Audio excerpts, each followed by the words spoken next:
Hello दोस्तों, कैसे हैं आप लोग। मेरा नाम है सी ए जसमीत सिंह अरोड़ा और बहुत बहुत स्वागत है आप लोग का मेरे यूट्यूब चैनल सी ए जसमीत सिंह पे।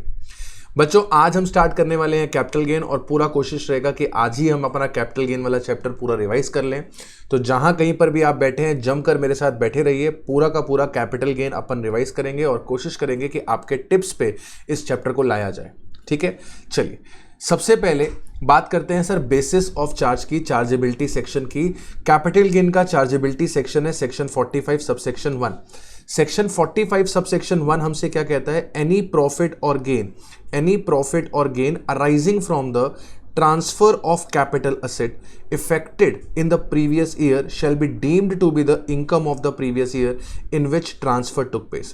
तो कोई भी प्रॉफिट, कोई भी गेन जो आपको हुआ है कैपिटल असेट को ट्रांसफर करके, तो वो कैपिटल गेन उसी प्रीवियस ईयर में टैक्सेबल होगा जिस ईयर में असेट ट्रांसफर हुई है। यानी आपको कंसीडरेशन उस प्रीवियस ईयर में मिलता है नहीं मिलता है, इससे इनकम टैक्स डिपार्टमेंट को फर्क नहीं पड़ता है।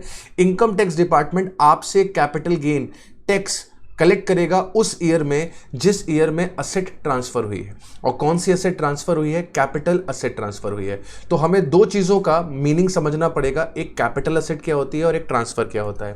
कैपिटल असेट को डिफाइन किया गया है सेक्शन 2 सबसेक्शन 14 में।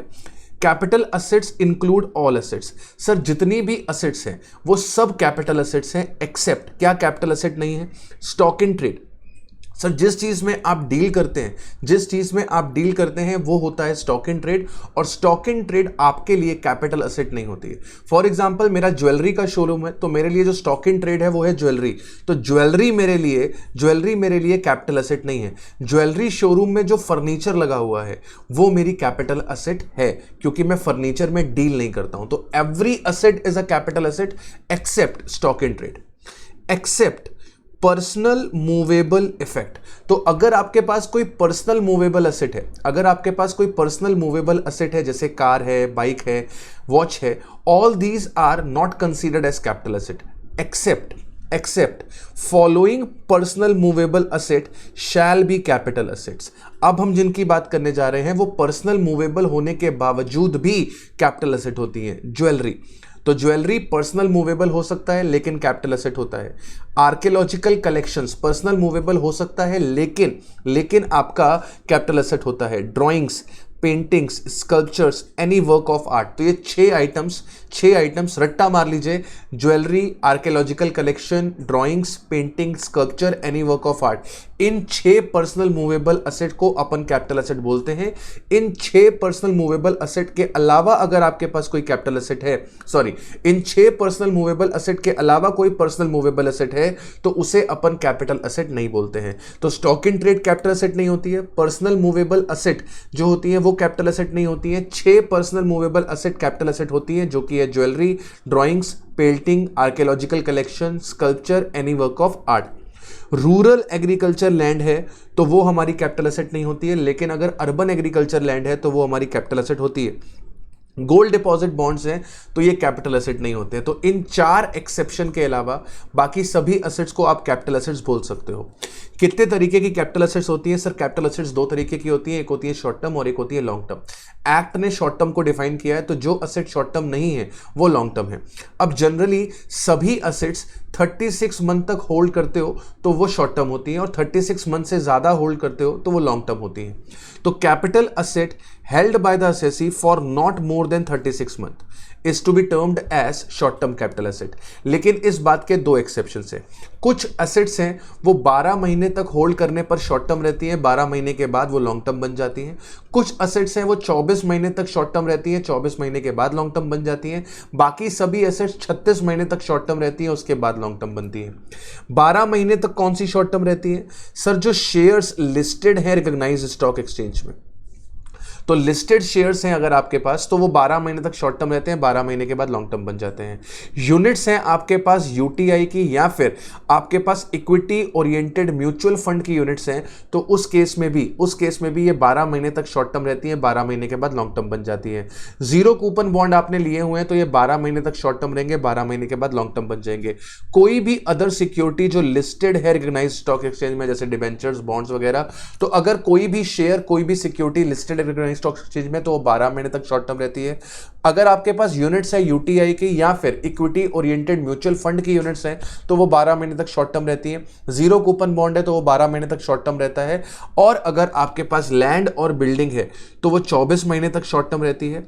अनलिस्टेड शेयर्स हैं तो वो 24 महीने तक शॉर्ट टर्म रहते हैं। इसके अलावा जितनी भी असेट्स हैं वो 36 महीने में आती हैं। तो आपको ये जो 12 महीने वाली एसेट्स हैं और 24 महीने वाली एसेट्स हैं इन्हें याद कर लेना है। इनके अलावा जो है वो बाकी सब कहां पर चली जाएंगी 36 मंथ में। 12 महीने में कौन कौन सी आती है सर? लिस्टेड शेयर्स और सिक्योरिटीज 12 महीने में आते हैं।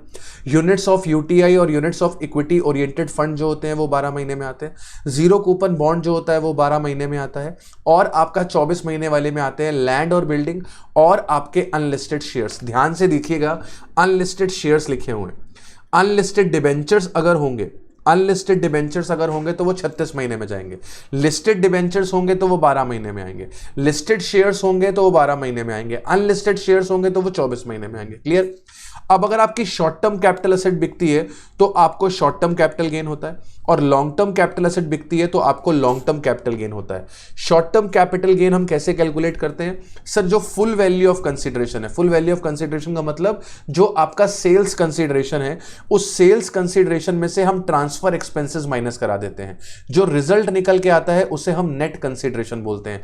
तो सेल्स कंसीडरेशन यानी कि फुल वैल्यू ऑफ कंसीडरेशन में से ट्रांसफर के खर्चे माइनस हो जाते हैं, उसके बाद जो रिजल्ट आता है उसको नेट कंसीडरेशन बोलते हैं। नेट कंसीडरेशन में से कॉस्ट ऑफ एक्विजिशन और कॉस्ट ऑफ इंप्रूवमेंट को डिडक्ट करा दिया जाता है।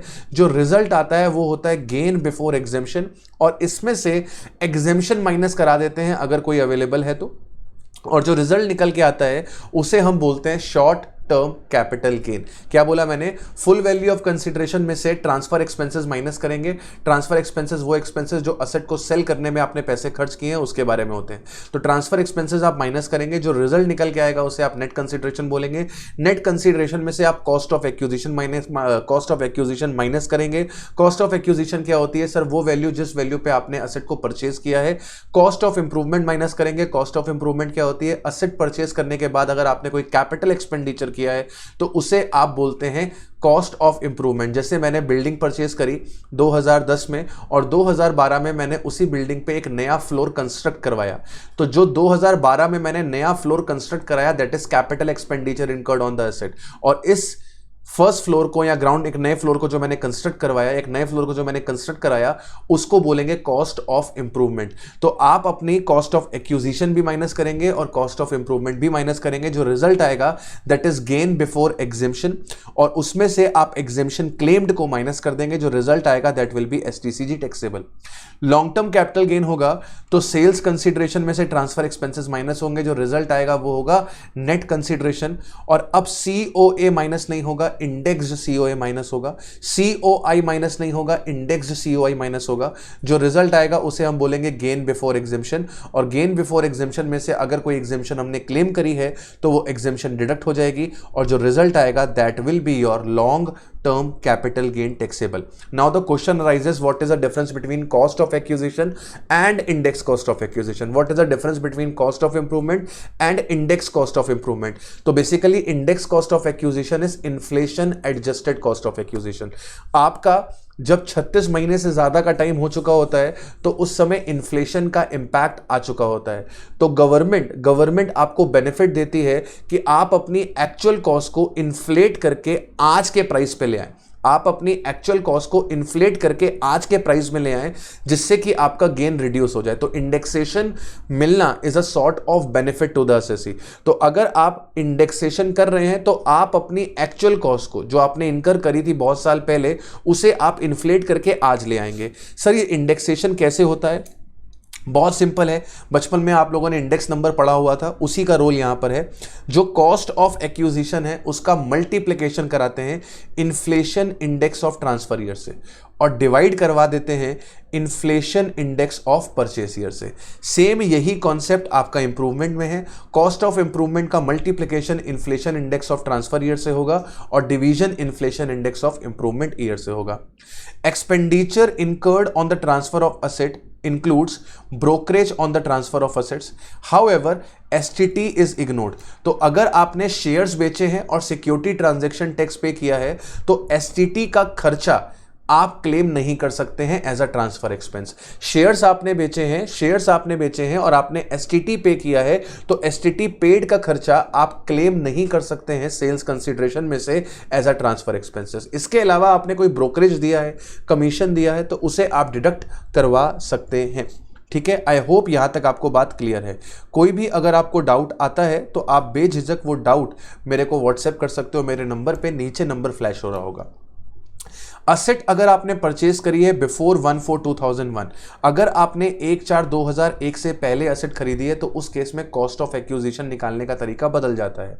If any capital asset has been purchased और constructed before 1/4/2001, in that case cost of acquisition shall be higher of. तो अगर आपने असेट 1/4/2001 से पहले खरीदी है, तो आपका कॉस्ट ऑफ एक्विजिशन होगा एक्चुअल कॉस्ट ऑफ एक्विजिशन, जितना पैसा आपने असेट को एक्वायर करने के लिए खर्च किया, या फिर एफएमवी एज ऑन 1/4/2001, इन दोनों में जो भी हायर है। सर गवर्नमेंट हमको ये ऑप्शन क्यों दे रही है? सर गवर्नमेंट हमको ये ऑप्शन इसलिए दे रही है क्योंकि हमारे पास इन्फ्लेशन इंडेक्स 1/4/2001 से पहले के अवेलेबल नहीं है।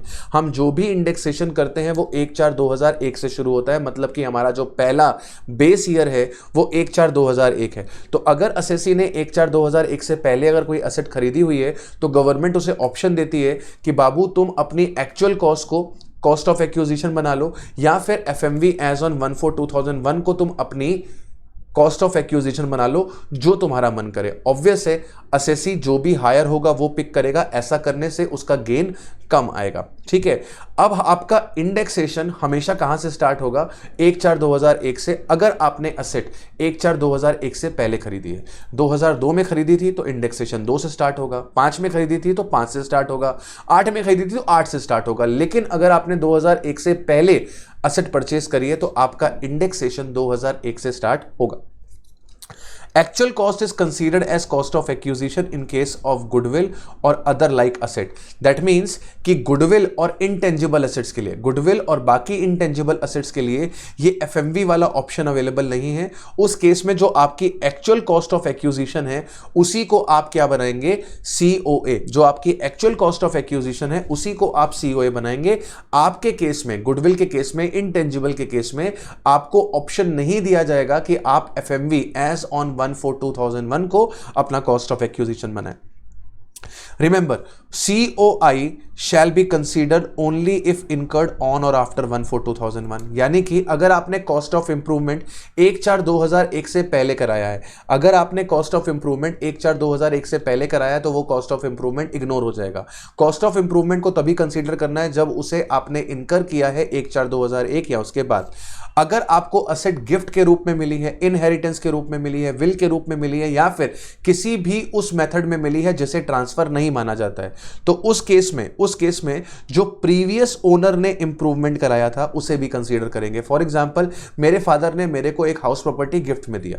कब गिफ्ट में दिया? 2015 में गिफ्ट में दिया। मैंने उस हाउस प्रॉपर्टी को 2020 में सेल कर दिया। ठीक है, मेरे फादर ने 2014 में फर्स्ट फ्लोर कंस्ट्रक्ट करवाया था, मतलब कि कॉस्ट ऑफ इंप्रूवमेंट करी थी। तो मेरे केस में जो फादर ने कॉस्ट ऑफ इंप्रूवमेंट करी है उसे भी कंसीडर किया जाएगा। मतलब कि ऐसा कोई ट्रांजैक्शन है जो सेक्शन 47 में आता है जिसे ट्रांसफर कंसीडर नहीं किया जाता है कैपिटल गेन पर्पस के लिए, तो उस केस में प्रीवियस ओनर ने जो इंप्रूवमेंट कराया है उस इंप्रूवमेंट की कॉस्ट को आपका जो नया ओनर है उसके हाथ में कंसीडर किया जाएगा। अगर आपका गुडविल है बिजनेस का, तो उस केस में उसका कॉस्ट ऑफ इंप्रूवमेंट क्या रहेगा? नील रहेगा। अब हमने कैपिटल एसेट तो समझ ली कि सर कैपिटल एसेट क्या होती है। अब हमें समझना है कि ट्रांसफर क्या होता है। ट्रांसफर को डिफाइन किया गया है सेक्शन 2 सबसेक्शन 47 में।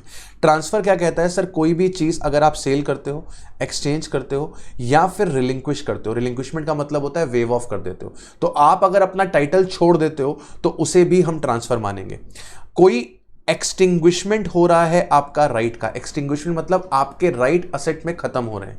रिलिंक्विशमेंट आप राइट खुद छोड़ रहे हो, एक्सटिंग्विशमेंट आपके राइट्स खत्म हो रहे हैं। तो भले आप अपने राइट खुद छोड़ो, भले आपके राइट खत्म हो रहे हैं, दोनों ही केसेस में इसे ट्रांसफर माना जाता है।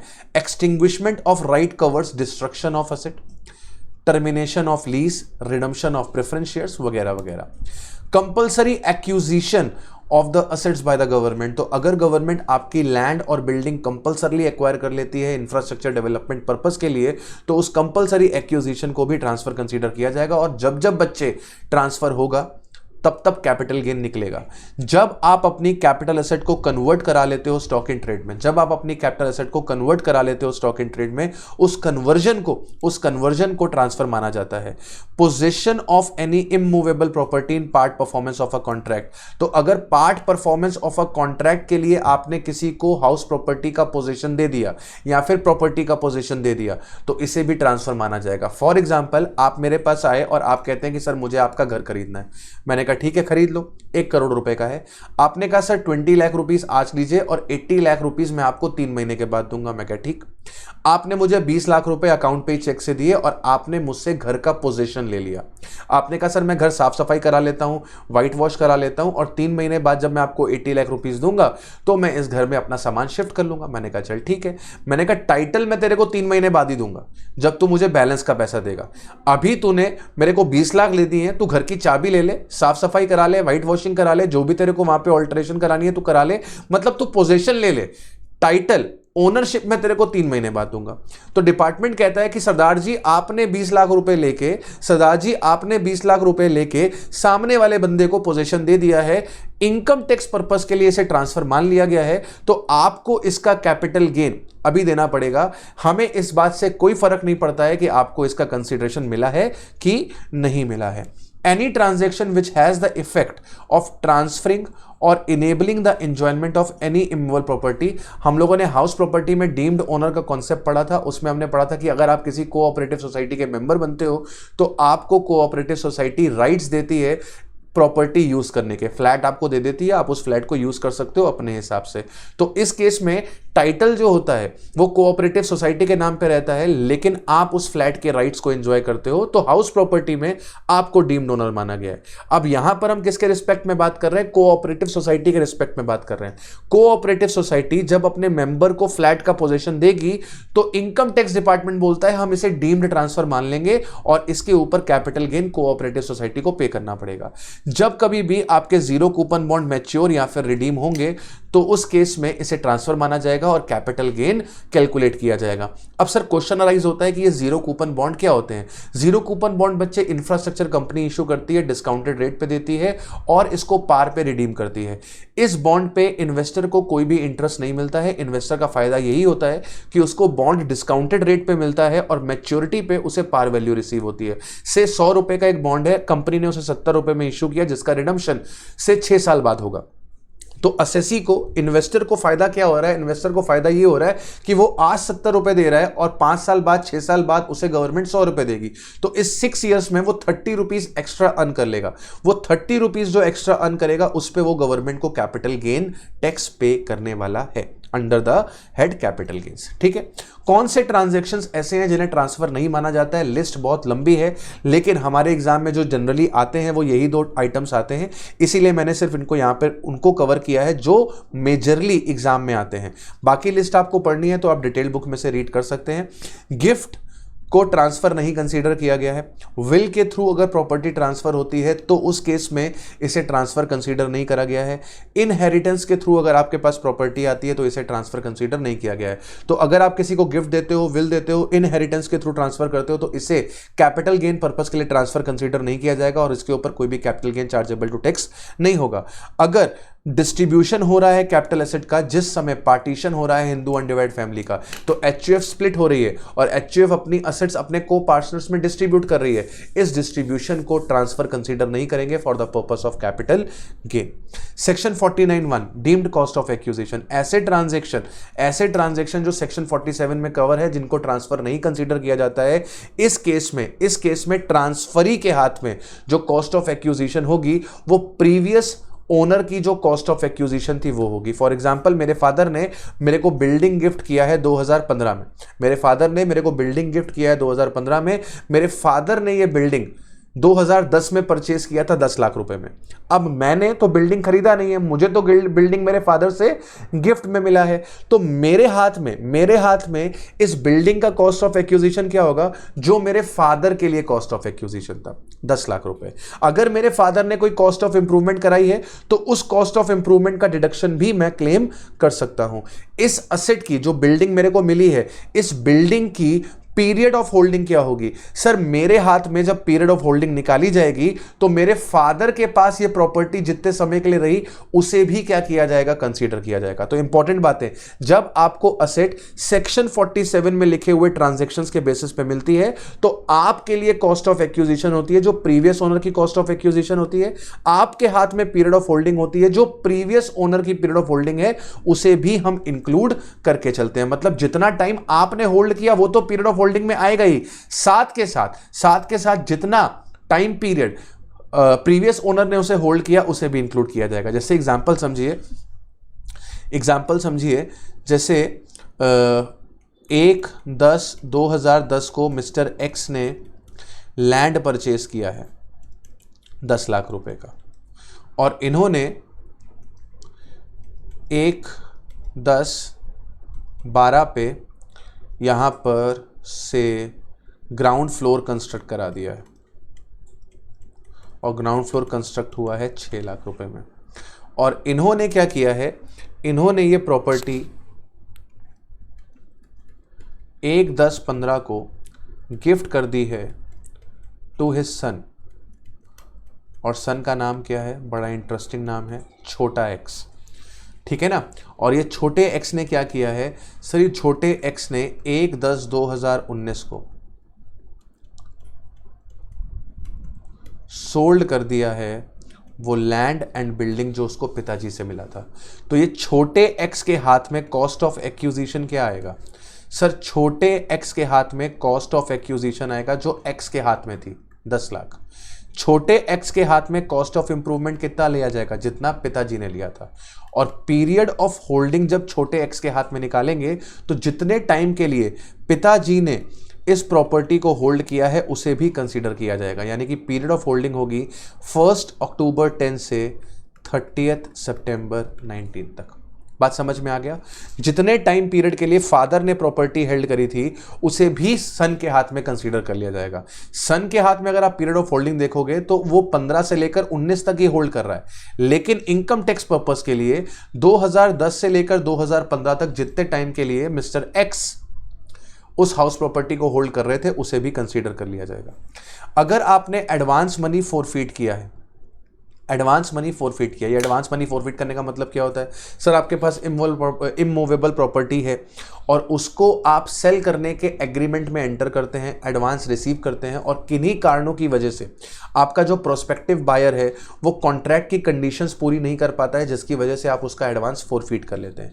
आपके पास कोई प्रॉपर्टी है, उसको सेल करने के लिए आप एग्रीमेंट में एंटर करते हैं और किन्हीं कारणों की वजह से आपका जो प्रोस्पेक्टिव बायर है वो एग्रीमेंट की कंडीशंस पूरी नहीं करता है, जिसकी वजह से आप उसका एडवांस क्या करते हैं, फोरफीट कर लेते हैं। तो ऐसे केस में उसकी टैक्सेबिलिटी कैसे आएगी, अगर आपने एडवांस को फोरफीट किया है 1/4/2014 से पहले, अगर आपने एडवांस को फोरफीट किया है 1/4/2014 से पहले तो उसे रिड्यूस किया जाता है ओरिजिनल कॉस्ट ऑफ एक्विजिशन में से। तो जिस असेट का आपने बेचने का सौदा किया था जो पूरा नहीं हो पाया और आपने एडवांस फोरफीट कर लिया, उस असेट की कॉस्ट में से उस एडवांस को क्या कर दिया जाएगा, रिड्यूस कर दिया जाएगा। और अगर आपने एडवांस फोरफीट किया है ऑन और आफ्टर 1/4/2014 को तो वो आपका under the head other sources में क्या बन जाएगा, इनकम बन जाएगा। ध्यान से देखिएगा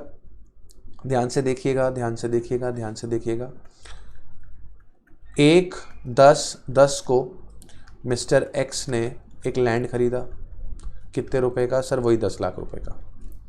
ठीक है ना। इन्होंने 1/12/12 को एडवांस फोरफीट किया, कितने रुपए का, सर इन्होंने एडवांस फोरफीट किया 2 लाख रुपए का। फिर इन्होंने 1/12/15 को फिर से इन्होंने एडवांस फोरफीट किया, कितने रुपए का, एडवांस फोरफीट किया 4 लाख रुपए का। और फाइनली इन्होंने 1/12/19 को ये लैंड सोल्ड कर दिया 40 लाख रुपए में।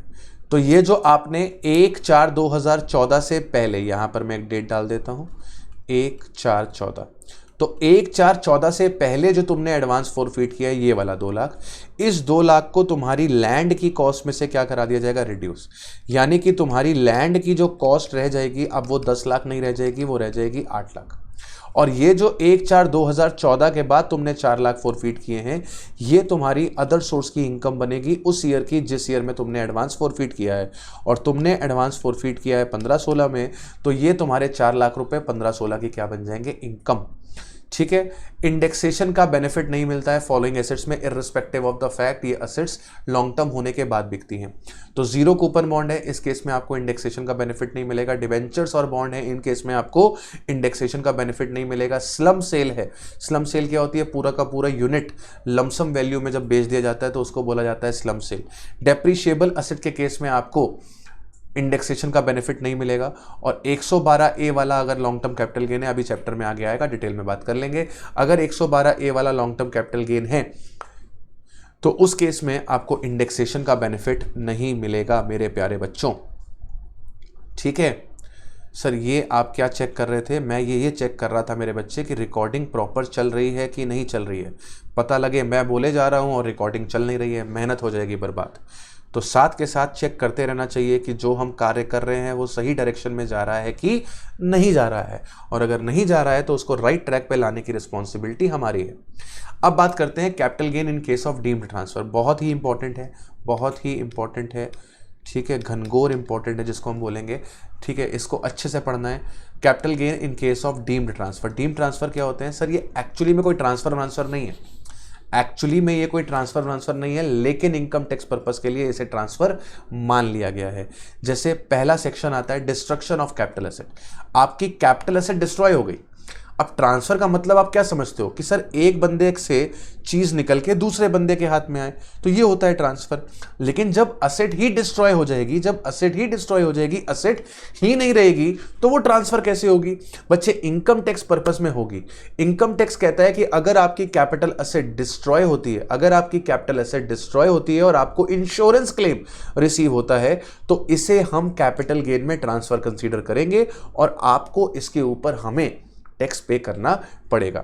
तो अगर आपका कैपिटल एसेट डिस्ट्रॉय होता है प्लस आपको इंश्योरेंस क्लेम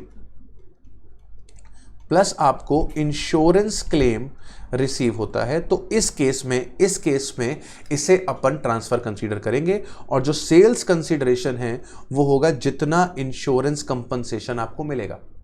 कैपिटल गेन किस ईयर में चार्जेबल टू टैक्स होगा सर, जिस ईयर में आपको इंश्योरेंस क्लेम रिसीव होगा। और ट्रांसफर कब मानी जाएगी सर, जिस ईयर में प्रॉपर्टी डिस्ट्रॉय हुई है। बड़ा इंपॉर्टेंट है। नॉर्मली आपका कैपिटल गेन उसी ईयर में चार्जेबल टू टैक्स होता है जिस ईयर में आपका असेट ट्रांसफर हुआ है। लेकिन इन केसेस में जो अभी हम पढ़ने वाले हैं, डीम्ड ट्रांसफर वाले केसेस में, यहां पर आपकी टैक्सेबिलिटी को पोस्टपोन किया गया है। तो डिस्ट्रक्शन में वो क्या बोल रहा है कि हम आपसे कैपिटल गेन लेंगे उस ईयर में जिस ईयर में आपको कंपनसेशन रिसीव हुआ है। ध्यान से समझना मेरी बात को। हमने ज्वेलरी परचेज करी थी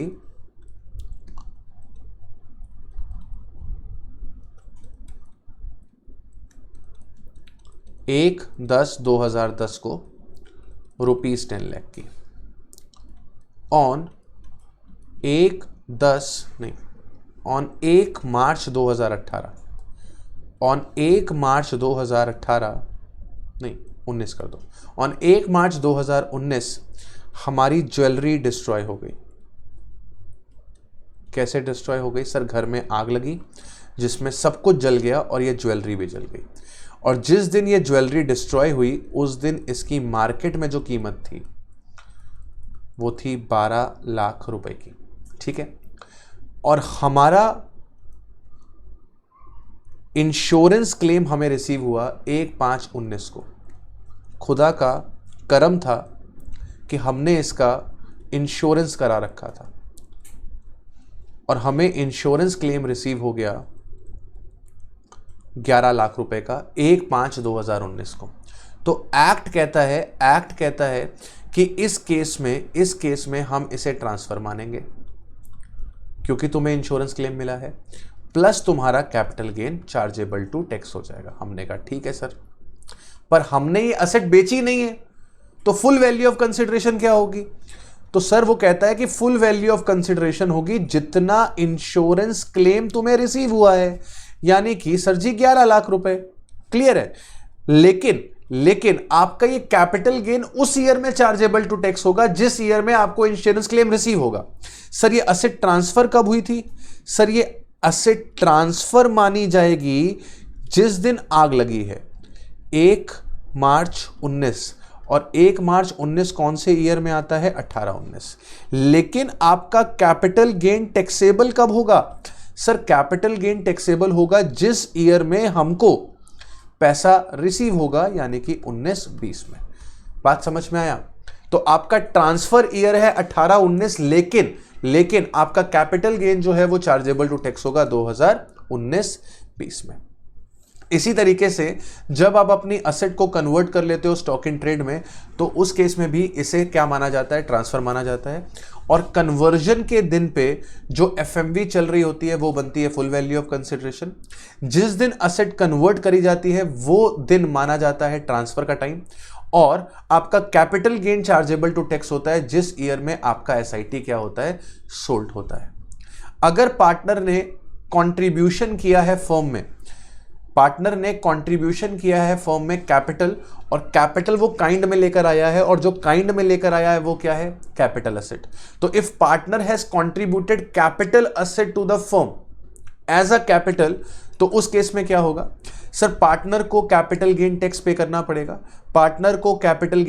करना पड़ेगा, और फुल वैल्यू ऑफ कंसिडरेशन होगी value of current asset recorded in the books of the firm. मान लो मैं XYZ फर्म में पार्टनर बनता हूं, और एज अ पार्टनर मैं बिल्डिंग को अपना कैपिटल कंट्रीब्यूशन वहां पर देता हूं। ठीक है ना? मैं अपनी बिल्डिंग को as a capital contribution firm को देता हूं। तो इस केस में मैं क्या कर रहा हूं?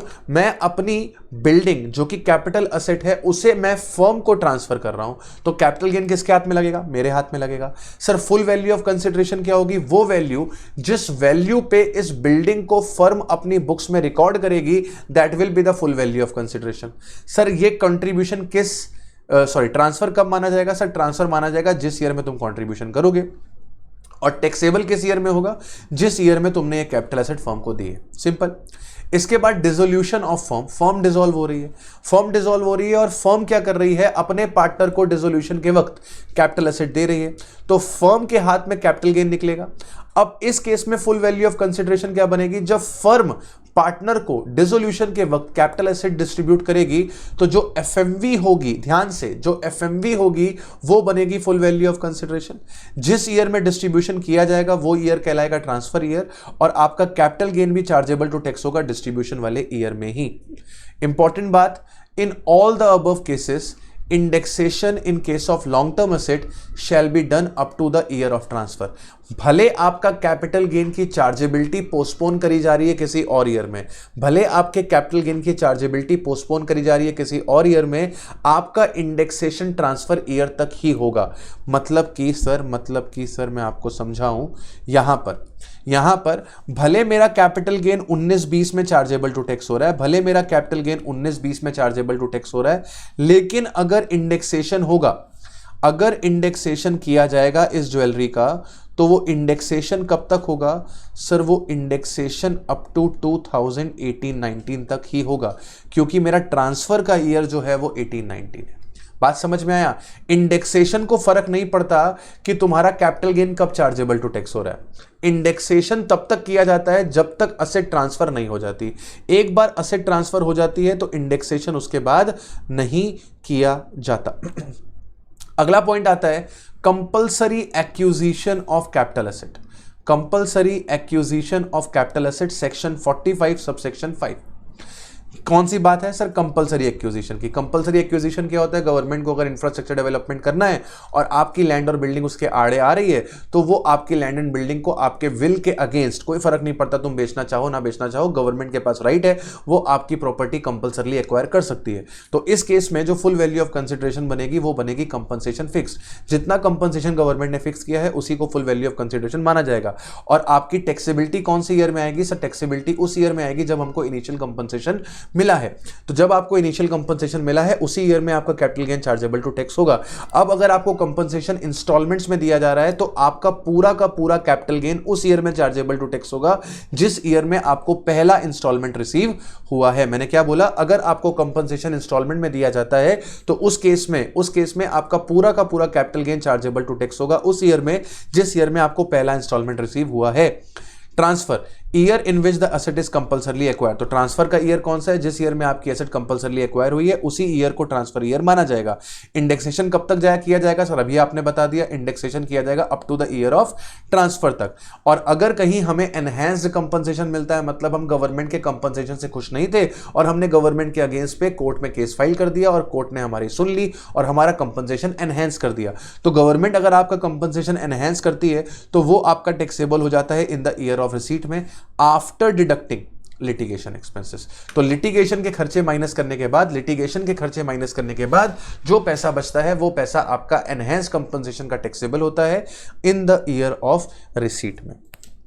अगला सेक्शन आता है capital gain in case of specified agreement, section 45(5) है। स्पेसिफाइड एग्रीमेंट्स क्या होते हैं सर, एक बंदा है उसके पास लैंड और बिल्डिंग है, वो रियल एस्टेट डेवलपर के साथ कॉन्ट्रैक्ट में जाता है और वहां पर रियल एस्टेट प्रोजेक्ट बनवाया जाता है। तो बेसिकली होता क्या, जैसे मान लो मेरे पास लैंड एंड बिल्डिंग है और आप रियल एस्टेट डेवलपर हो, तो मैं आपके साथ कॉन्ट्रैक्ट में आऊँगा, मैं कहूँगा यहाँ पे जो लैंड एंड बिल्डिंग है इस बिल्डिंग को डिमोलिश करो और यहाँ पे फ्लैट्स बनाओ, कॉम्प्लेक्स बनाओ, मॉल बनाओ।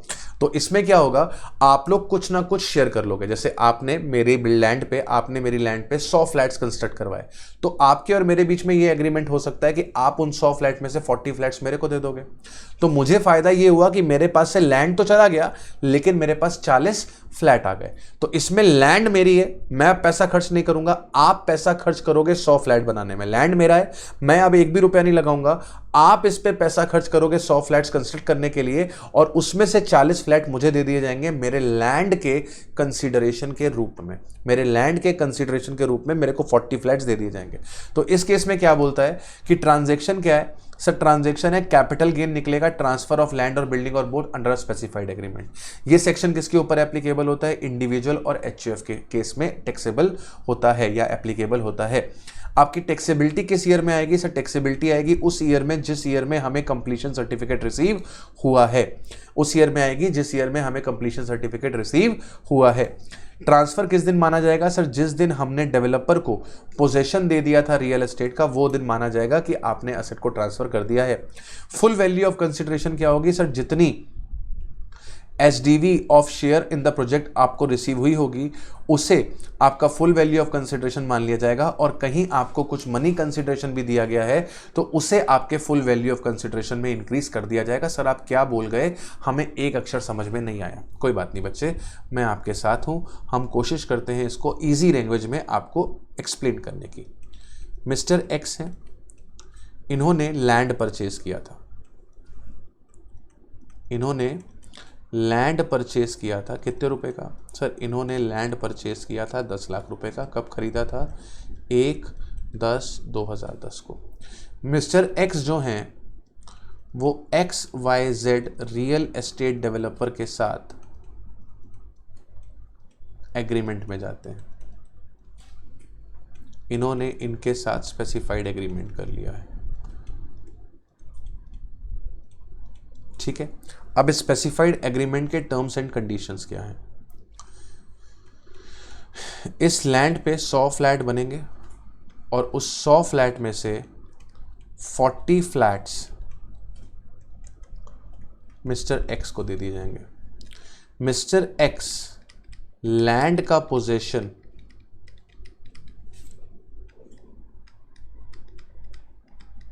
मिस्टर वाई को देंगे 1/10/2017 को, ठीक है। और जब ये लैंड का पोजीशन देंगे तो मिस्टर वाई इनको बदले में 4 लाख रुपए भी देंगे। अब मान लीजिए हमें कंप्लीशन सर्टिफिकेट मिलता है 1 जुलाई 2019 को और 1 जुलाई 2019 को जो एसडीवी चल रही है सपोजिंगली वो चल रही है 6 लाख रुपए पर फ्लैट। तो मिस्टर एक्स के लिए फुल वैल्यू ऑफ कंसिडरेशन क्या बनेगी? सर मिस्टर एक्स के लिए फुल वैल्यू ऑफ कंसिडरेशन बनेगी जितना मनी वैल्यू उनको रिसीव हुआ है 4 लाख प्लस जो 40 फ्लैट्स उनको रिसीव हुए हैं उन 40 फ्लैट्स की एसडीवी कितने रुपए की? 6 लाख रुपीस की। इसको अगर आप सॉल्व करोगे तो आपके पास आएगा 2 करोड़ 44 लैक्स, 2.44 करोड़ रुपीस। ये बनेगी इसकी full value of consideration. Transfer का ईयर कौन सा माना जाएगा? सर ट्रांसफ़र का ईयर माना जाएगा 2017-18। और टैक्सेबिलिटी किस ईयर में आएगी? सर टैक्सेबिलिटी आएगी उस ईयर में जिस ईयर में कंप्लीशन सर्टिफिकेट मिला है, और कंप्लीशन सर्टिफिकेट हमको मिला है 2019-20 में। I hope now it is clear. ठीक है, हम इस लैंड की कॉस्ट को 10 लाख रुपए को इंडेक्स कराएंगे, इसको इंडेक्स कराएंगे। और ये इंडेक्सेशन कब तक होगा? सर ये इंडेक्सेशन होगा अप टू ट्रांसफ़र ईयर। और ट्रांसफ़र ईयर कौन सा है? 2017-18। ये 2017-18 आपके लिए क्या है? Transfer year. तो इंडेक्सेशन कब तक होगा? सर इंडेक्सेशन होगा अप टू ट्रांसफ़र ईयर तक। फुल वैल्यू ऑफ कंसिडरेशन क्या बनेगी? जितना मनी कंसिडरेशन मिला है plus SDV of the real estate project जो उनको मिला है इन द कंप्लीशन ईयर। ठीक है, अब अगर कंप्लीशन सर्टिफिकेट मिलने से पहले ही मिस्टर एक्स अगर अपना शेयर बेच देते, कंप्लीशन सर्टिफिकेट मिलने से पहले ही मिस्टर एक्स अगर अपना शेयर बेच देते तो इस केस में क्या होता? तो इस केस में सेक्शन 45(5)(a एप्लीकेबल ना होता, फिर हम कैपिटल गेन सेक्शन 50(c) के हिसाब से कैलकुलेट करते। तो 45(5)(a) तभी एप्लीकेबल होगा जब कंप्लीशन सर्टिफिकेट मिलने तक आप अपना शेयर किसी को बेचते नहीं हो। लेकिन अगर मिस्टर एक्स अपना शेयर किसी को बेच देते हैं कंप्लीशन सर्टिफिकेट मिलने से पहले, तो कैपिटल गेन नॉर्मली निकाला जाएगा सेक्शन 50(c) के हिसाब से, फिर उस केस में सेक्शन 45(5)(a) एप्लीकेबल नहीं होगा। नाउ द क्वेश्चन अराइजेस कि सर ये सेक्शन 50(c) है क्या? बच्चे तो सेक्शन 50(c) ये है कि जब कभी भी आप लैंड एंड बिल्डिंग ट्रांसफर करते हो तो हमेशा आपका सेक्शन 50(c) लगता है। और इस केस में अगर आपका सेल्स कंसिडरेशन एसडीवी से कम है, तो हम चेक करते हैं कि डिफरेंस 5% से कम है कि 5% है कि 5% से ज़्यादा है। अगर डिफरेंस एसडीवी का और सेल्स कंसिडरेशन का, अगर डिफरेंस एसडीवी का और फुल वैल्यू ऑफ कंसिडरेशन का 5% से ज़्यादा नहीं है, तो उस केस में जो एक्चुअल सेल्स कंसिडरेशन है उसी को फुल वैल्यू ऑफ कंसिडरेशन बना लेते हैं।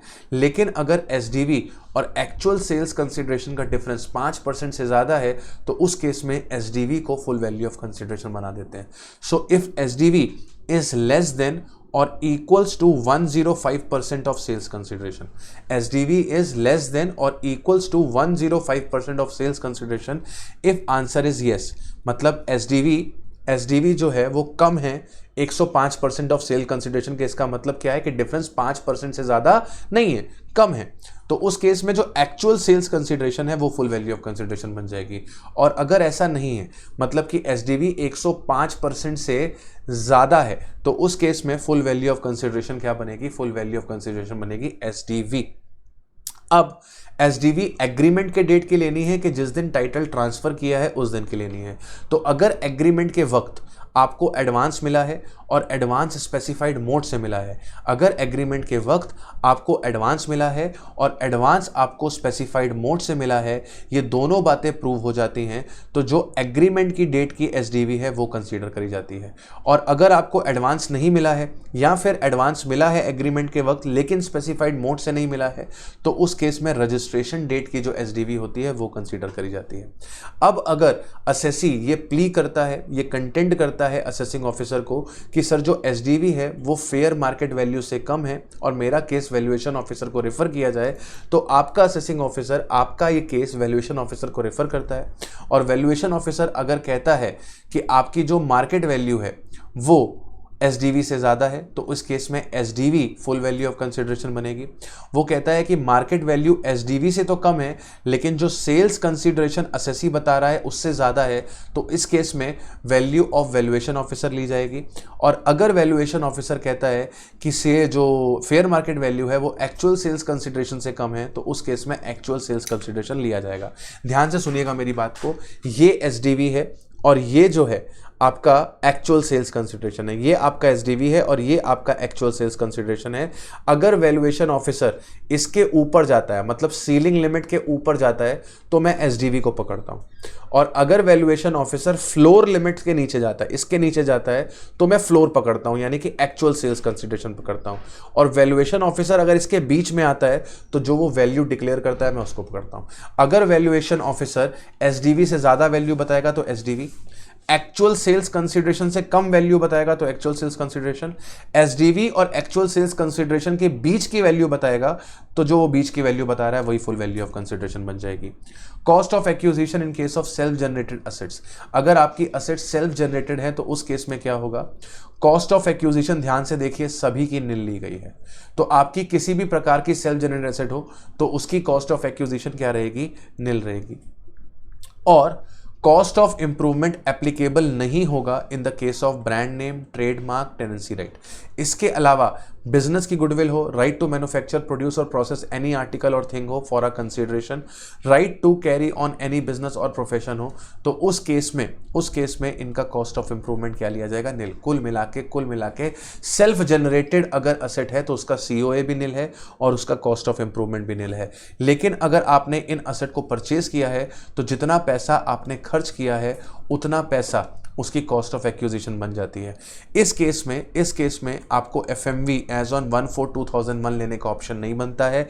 ये बात मैंने अभी आपको शुरुआत में भी यहां पर बता दी थी, ठीक है। ये देखिए गुडविल वाले केस में आपको ऑप्शन नहीं मिलता है कि आप एफएमवी कंसीडर करें। इसके बाद अगला सेक्शन आता है सेक्शन 50B। सेक्शन 50B किसकी बात करता है sir, section 50B slump sale की बात करता है।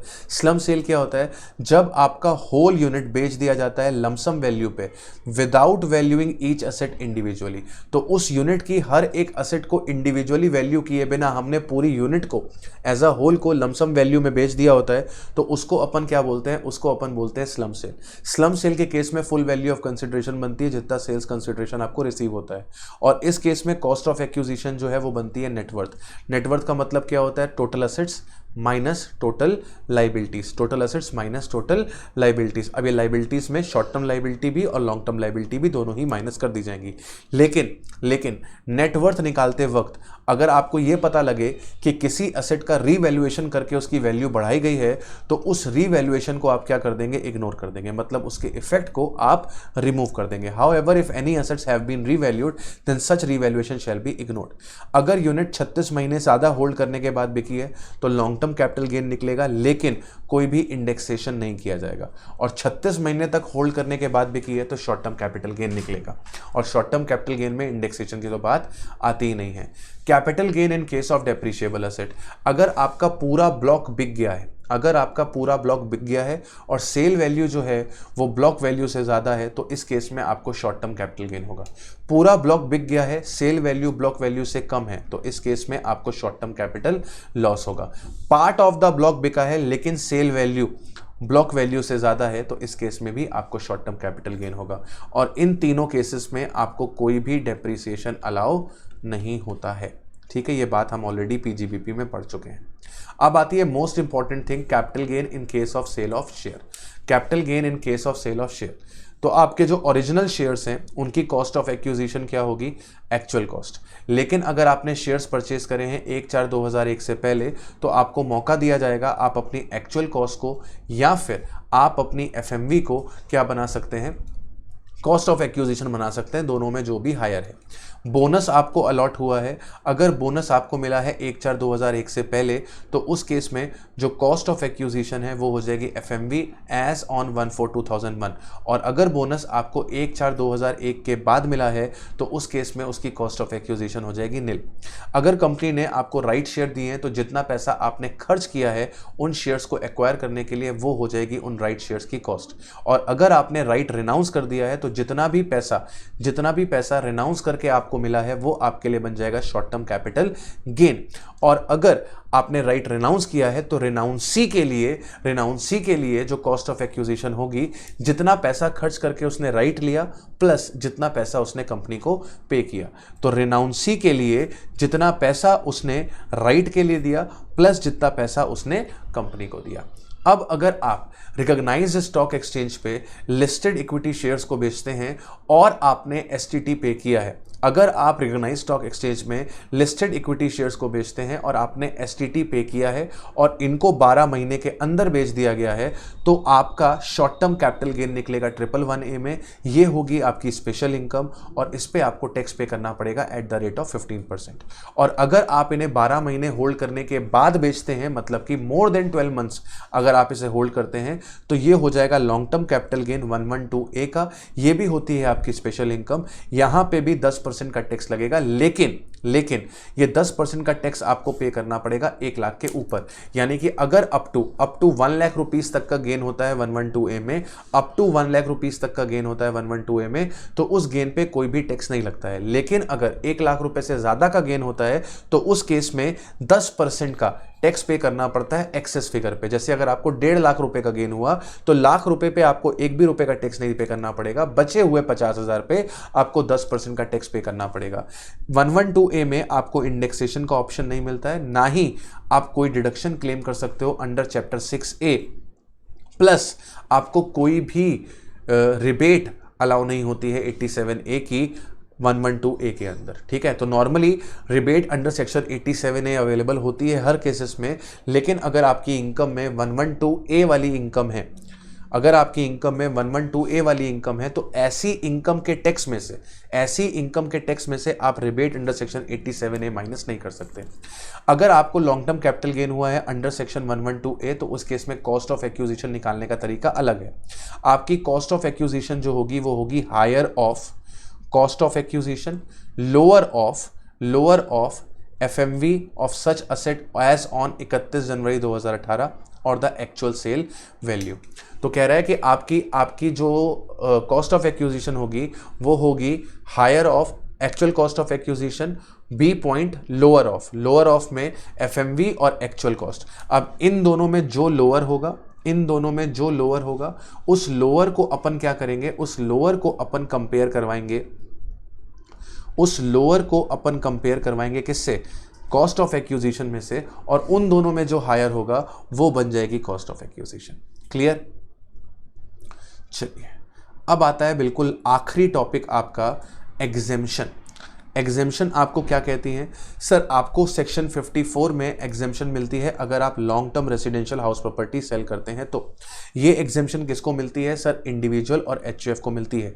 एग्जेम्पशन क्लेम करने के लिए आपको क्या करना पड़ता है? नया रेसिडेंशियल हाउस प्रॉपर्टी खरीदना पड़ता है या फिर कंस्ट्रक्ट कराना पड़ता है। खरीदने का समय क्या है? सर, ट्रांसफर की डेट से 1 साल पहले खरीदा है तो एग्जेम्पशन मिल सकती है।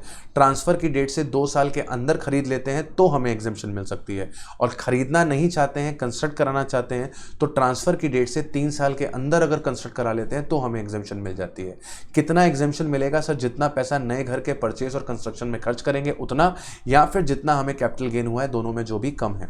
जो नया घर खरीदा है उसे हमें अपने पास रिटेन करना पड़ेगा 3 साल तक। अगर 3 साल से पहले हम वो घर बेच देते हैं तो उस केस में क्या होगा? सर, जो आपकी कैपिटल गेन पहले एग्जेम्प्ट हुई थी, उसे आपके नए घर की कॉस्ट ऑफ एक्विजिशन में से क्या कर दिया जाएगा? रिड्यूस कर दिया जाएगा। तो जो नया घर खरीदा है आपने एग्जेम्पशन के लिए, उसका लॉक इन पीरियड है 3 साल का। अगर 3 साल से पहले वो घर आप बेच देते हो तो जो घर ने कैपिटल गेन आपका एग्जेम्प्ट करवाया था वो उस नए घर की कॉस्ट में से रिड्यूस करा दिया जाएगा। CGAS मतलब capital gain account scheme available है। इसका मतलब ये होता है कि अगर रिटर्न फाइलिंग डेट तक आप पैसा स्पेसिफाइड पर्पस के लिए खर्च नहीं कर पाते हैं और आप एग्जेम्पशन क्लेम करना चाहते हैं, तो पैसा CGAS अकाउंट स्कीम में जमा करके आप एग्जेम्पशन क्लेम कर सकते हो। जो पैसा आपने CGAS अकाउंट में डाला है उसे आपको 3 साल के अंदर खर्च करना है। अगर आप उसे 3 साल में खर्च नहीं कर पाते हो तो जितना पैसा आपके अकाउंट में रह जाता है CGAS में, उतना पैसा चार्जेबल टू टैक्स हो जाता है। अगला सेक्शन आता है सेक्शन 54B। ये कहता है कि अगर तुमने अर्बन एग्रीकल्चर लैंड बेचा है तो तुम्हें एग्जेम्पशन 54B में मिल सकता है। ये urban agriculture land short term भी हो सकता है और लॉन्ग टर्म भी हो सकता है। 54 में ध्यान दिया था आपने कि नहीं दिया था? ये long term residential house property के बिकने पे ही मिलती है। यहां पर ये शॉर्ट टर्म और लॉन्ग टर्म दोनों में से कोई भी हो सकती है। यहां पर भी एग्जेम्पशन इंडिविजुअल और HUF को ही मिल रहा है। एग्जेम्पशन क्लेम करने के लिए आपको क्या करना है सर? एग्जेम्पशन क्लेम करने के लिए आपको नया एग्रीकल्चर लैंड खरीदना है। ये नया एग्रीकल्चर लैंड अर्बन भी हो सकता है और रूरल भी हो सकता है। जो नया एग्रीकल्चर लैंड है वो आपको 2 साल के अंदर खरीदना है from the date of transfer. और यहां पर भी जो एग्जेम्पशन मिलती है वो सेक्शन 54 के जैसे ही मिलती है, मतलब जितना पैसा आपने इन्वेस्ट किया है उतना, या फिर जितना आपको कैपिटल गेन हुआ है उतना, दोनों में जो भी कमती है, यहां पर भी एग्जेम्पशन सेम 54 के तरीके से मिलती है। यानी कि जो नया एग्रीकल्चर लैंड खरीदा है उसे आपको 3 साल तक रिटेन करना पड़ेगा। अगर आप 3 साल से पहले नया एग्रीकल्चर लैंड ट्रांसफर कर देते हैं तो उस एग्रीकल्चर लैंड ने जो आपका कैपिटल गेन एग्जेम्प्ट करवाया था उसे उसकी कॉस्ट में से रिड्यूस करा दिया जाएगा। यहां पर भी अगर रिटर्न फाइलिंग डेट तक आपने नया एग्रीकल्चर लैंड नहीं खरीदा है तो CGAS का ऑप्शन अवेलेबल है।